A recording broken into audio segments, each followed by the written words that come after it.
Welcome to the Hey Matters podcast, brought to you by LocalAg and Feed Central. Today on the podcast, I'm joined by Dave Clothier. He's the National Sales Manager with Feed Central and LocalAg. Welcome to the podcast. Thanks, JP. It's been a while since we've had a yarn, but really excited about this conversation we're going to have, mate. Now, this is particularly special because we're 2 weeks in on LocalAg. Give me your first impressions. First impressions were the launch couldn't come quick enough for us, JP. We were wound pretty tight. We needed it to happen. The whole team wanted to have a crack at getting into it and talking to our buyers and sellers across the country about this new platform. So 2 weeks in, it feels like a month in right now. We've been extraordinarily busy explaining to our customers the advantages of both LocalAg and at the same time giving them reassurance that what we've provided in the past hasn't changed. We've just added new functionality and opportunities for them. And do you have any initial stories to tell? Like all these things, it's interesting when you start any new venture, you've got free license pretty much to make it up as you go, and that's what we've been lucky enough or fortunate enough to do through the conversations and the knowledge sharing internally to get our conversations better and to learn as we go. But what's come out of the last couple of weeks is really the feedback that we're getting from customers. Not one recipe suits everybody. They want to tailor make their experience buying and selling, or both. Some want to stick to the Feed Central platform and use our account management and full QA service because they're just time poor and they've got certain specifications and they want us to manage that on their behalf. That's cool. That's the traditional model. That's the traditional model. Whereas the LocalAg platform, there's advantages for both. There's advantages for the seller that says, I haven't got to have QA in place. I haven't got to have a feed test.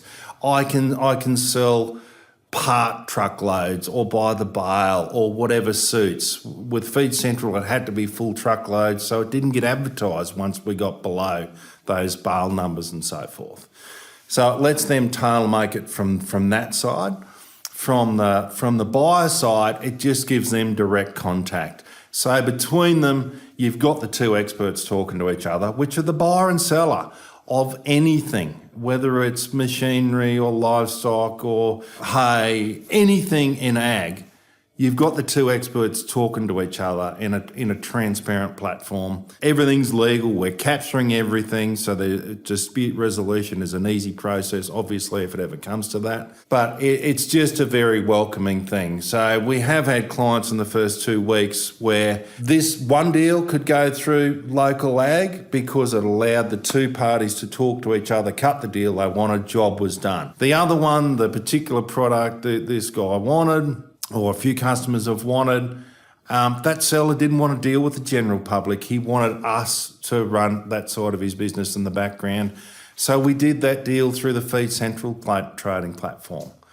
So we've got both experiences. And the more I think about that, the more scope it gives both buyers and sellers to customise that customer experience to their own needs at a particular time and style of doing business, whatever they want to do. That's a real cool thing that's come out of it in the last couple of weeks. And we're starting to get feedback and nearly testimonial sort of stuff from customers, like how relieved they are, number one, that what they've enjoyed for the last 22 years hasn't changed. And number two is now it's given us a scope to tailor our experience with blinkers off, so to speak. You're genuinely excited about this. Oh, yeah, mate, I am. Yeah, it's hard to pick it up through a microphone, but you have. It is exciting. Like, one of the things in business, I come from an agricultural background, managed some pretty big properties around Australia. Like, you're dealing with so many different people for different things on the farm every day of the week, or not every day of the week, but consistently. Now there's an opportunity for those same sort of people like myself back then to now say, well, no, I can just deal through Feed Central's LocalAg to tailor make my purchase or selling decisions on anything in ag. They still have the option to go anywhere else, obviously. But, because we are now everything in ag, like the potential, whether they've got something advertised somewhere else or whatever, which is like we've only been in existence for 2 weeks and we're not naive, people are trying to sell stuff and buy stuff every day of the week. So they can bring their current listings across to local ag for nothing to a ready-made 22-year-old audience. Like, who doesn't want that for free? Jeez. Now, take me through the vision for a year from now. Rightio. Oh, now we are getting excited, JP. This really excites me because at the end of the day, every single person we've been buying and selling fodder through is a small part of a larger business, whether it's a mum and dad grazier on a small operation on the east coast or the coastline of Australia, through to the larger pastoral operations and the corporate operations. It's a very small piece of what we do. Of what they do, I should say. Mm-hmm. Mm-hmm. Now, so in a lot of these people, even the mum and dad graziers are getting pretty smart with their siblings coming through, building their own websites and platforms to promote their whole business. Where a lot of them have got trucks now, they run livestock, they've got fodder, they got on-farm storage for grain and fertiliser and all these sort of things. And they're trying very hard to promote that business on their own. So the guy that's buying a load of hay through us today that potentially, runs 500 breeders or 1,000 breeders or something, or is a broadacre fella and he is a grain grower or whatever, and he's got freight and all sorts of bolt-ons, he can bring that whole platform across onto local ag, again for free, I'll say the word again, for nothing, and promote his whole business without tailoring anything, just bring it across. So now he can promote everything that his business is. And any customer, any buyer that might be traditionally buying a load of hay through that fella or a bull or a horse or whatever it is, can go on and look at that guy's profile and shop front and go, oh, he's also got all this other stuff. While I'm there, I'll get something else. And again, it's tied into the secure payment and the transparent sales process or buying and selling process. So that excites the heck out of me because I know how tough it is in business today to be given the opportunity to get access to a national database of customers with no extra effort is a bit of a no-brainer in my book. All right, let's change gears here just a little bit and make sure that we talk about what's going on in the marketplace, because you're not giving up any of your expertise in the marketplace. What are you seeing out there? Big continent, Australia, that is for sure. And unfortunately, it's always somebody's turn to enjoy a tremendous season, and it's always somebody's turn to enjoy up the harsher end of seasonality. Mm-hmm. At the moment, we've, at both extremes of Australia, we've got South Australia and Western Vic in particular, nearly the whole of Vic experiencing extraordinarily hot conditions and dry conditions, in the mid 40 degrees Celsius down in the southern end of Australia. Parts of South Australia last year received 150, 175 mil, which is 6 to 7 inches of rain. They've depleted their livestock numbers because of this long extended drought. And demand's picked up quite a lot because there is very little fodder available in the south. I can tell you I've had conversations with dedicated growers that are second, third generation that for the first time in living memory, they've become buyers of fodder versus sellers because they run their livestock. So that's not good to hear. But this is the country we live in. And then you go to the north. One of my sons lives in northern Australia. He's had 2 metres of rain since Christmas. Just phenomenal stuff. And it's not over yet for those guys up there. You've got flood conditions in the top end of Western Australia from a cyclone. So north and south are polar opposites in conditions. You've got demand in the north for people with stranded cattle and flood conditions that just need to maintain their livestock. And then you've got in the south where it's a survival scenario. They're trying to hang on to their core flock or their core herd. And then in the middle, it's pretty damn good.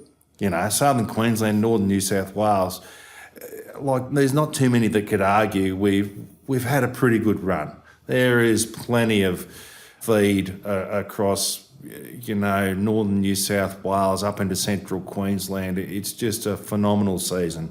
Sure, there's some dry areas like there always is when you're in a summer rainfall pattern, storms. You're either under it or you're not. So there would be some people that have missed out, but generally speaking, some very good seasonal conditions, across that centre part. So different demand, north and south. We've got the weaning program that's about to start next month, March, April. So there's people starting to come in. We've seen a lift in demand the last couple of weeks significantly through both account sales or account customers and just the prompt market. So that's starting to happen. We've got some pretty intuitive people that are recognising that now is the time to buy because we've got the most product available right now. They know it's going to run short in winter or shorter supply.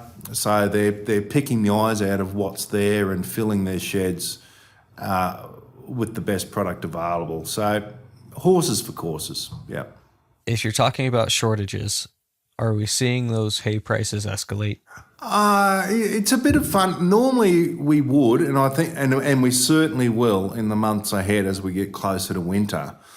Right now, because of the seasonal conditions I just explained, apart from the south as in South Australia and parts of Victoria, there's a pretty good body of feed where the mouths are. The majority of mouths. So what that's done, demand has been low. It's only lifted in the last couple of weeks. So I think there are quite a few growers that are seeking cash flow, which has made it, depending on the situation of the grower in mind, there is still room for negotiation right now because they are seeking a bit of cash flow. The other ones that aren't seeking that cash flow have pretty much locked their shed up and they'll wait, for that first frost type scenario and up she'll go. In price, that is. The quality thing, I think the quality thing is a real issue. A lot of if we talk about cereals for a moment, until you get down the bottom of New South Wales and into Vic, there's some very good quality hay, low NDFs, good protein, energy, the whole thing shedded, all that. Because of the big crops that we saw through New South Wales, grain belt and so forth in southern Queensland, big thick stems, high NDF, weather in the windrow sort of stuff, like a lot of those medium quality lots through New South Wales and Queensland. So quality hay is getting further away, although there is a lot of good legume hay being made now as in lucerne, So yeah, I'd be watching it pretty closely and thinking about what you need. If it's a high quality product you're needing for the weaning type program or anything else you've got coming up, I'd suggest you want to be looking now, or you're just going to be paying more for it down the track, and it'll get further away. If it's a lower grade product, like what we're calling a B grade, an FC B grade and below, that's pretty much everywhere. But I would suspect, if the tap got turned off with weather, our livestock numbers in Australia are incredibly high, an all-time high. Numbers on feed are at an all-time record. If we did run into a tough pinch, we're going to run pretty short through the winter period, I'd reckon, of quality feed. Not that it's need to be feared, because there's always feed out there. Adequate inventory of middle grade, an FCB kind of grade. Yeah, and lower, yeah. And lower, while the supplies of high quality FCA or higher will be tight. Will be tight, yeah. For our northern buyers, it's further away. Quality hay is further away. Mm-hmm. Well, anything else? Your excitement about local ag is contagious. Yeah, well, it's contagious within the culture of the team. At the moment is infectious. Like everyone is excited about the opportunity. Conversations are becoming easier. So who doesn't enjoy that? And the opportunity of expanding into all other categories related to ag is damn exciting. Yeah. Dave, it's been wonderful to visit with you about the new and exciting local ag. Just the process is fun to watch too, and to hear Feed Central and local ag learning and growing together is something that I hadn't expected to hear. So that's very interesting to me. And then your commentary on the extremes that are blowing my mind. The extreme weather that Australia has is just mind-boggling to me. So with that, thank you very much. Again, I've been joined by Dave Clothier. He's the National Sales Manager for Feed Central and Local Ag. Again, a big thanks to you today for sharing your insights. And this podcast is proudly presented by Feed Central and Local Ag. Stay tuned for upcoming episodes.